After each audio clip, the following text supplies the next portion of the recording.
Okay, when you are making your films, you generally want to look at two different types of shots for a more non-fiction approach. If you're making a documentary or something that's non-fiction, it's based on interviews or on a person's life, you generally have two shots that you want to go for.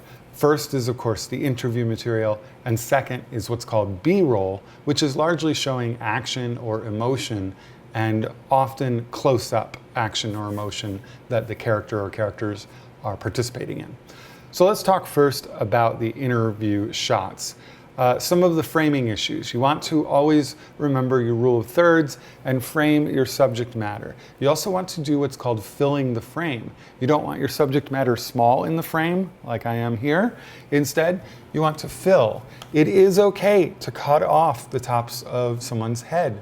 And in fact, people who are bald, they often appreciate it. But it is okay. What you don't want is to get too close to the eyebrows. You also want to give a little bit of room down here for the person to move around a little bit.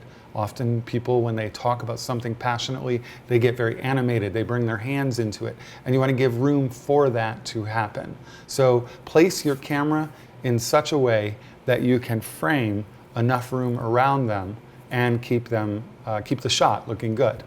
Another thing is, think about where does the camera go compared to the eye line. So if my eyes have a plane coming directly out of them as I'm looking straight forward, where is the camera? Is it lower?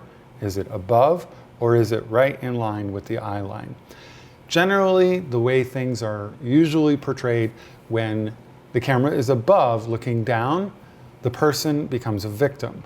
When the camera is below and looking up, the person becomes a person of strength. And when it's straight on the same plane as the eye, the person, or the shot, is generally neutral, right? We may feel neutral towards the person. I would recommend for your interviews that you keep the camera relatively close to the eye line and don't stray too far above or below. Eye line is one of the ways in which the language of cinematography works, and it's extremely important. There's much more detail involved in it, but I think keeping near the line is all you really need to know for now. Lastly, you want to think about the talking heads versus other shots. So if you made a film where all it is me talking, kind of like the films I'm making now, they can probably drag on a little bit. And so you want to add variety. If the person is talking about something, this is the time when you want to cut away to some B-roll or to a photograph or something that illustrates what it is they're talking about and perhaps adds to that story, helps tell that story or whatever they're communicating a little bit better. All right, now let's talk about B-roll. B-roll is anything that captures action that a character might partake in. It captures objects, images of objects that are significant to the storyline, and it captures emotion, right? There might be emotion going on in the character. This is where you may want to cut in closer to see the emotion happening in the character while they're talking. B-roll is essential in making nonfiction films, and the general idea is you can never have enough B-roll before you go into the editing room. You should always try for as much as possible, and you never know what shot you're going to need.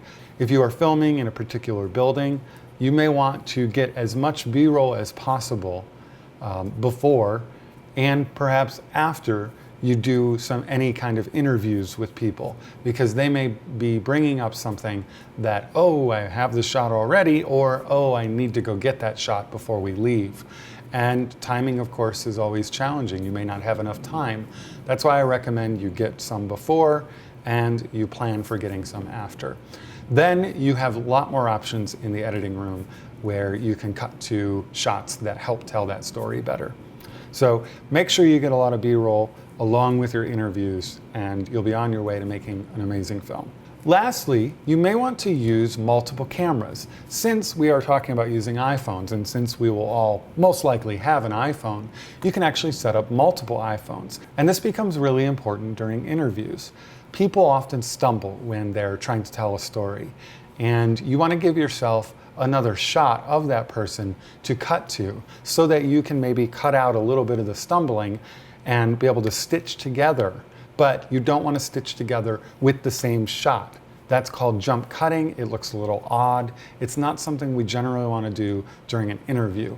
But if you have a secondary shot that is in a different place, different framing, perhaps maybe a little closer to show a little bit more emotion, you can cut to that shot with no real editing issues and still maintain the story without the stumbling. So plan to have at least 2 cameras, if possible, focused on your subject.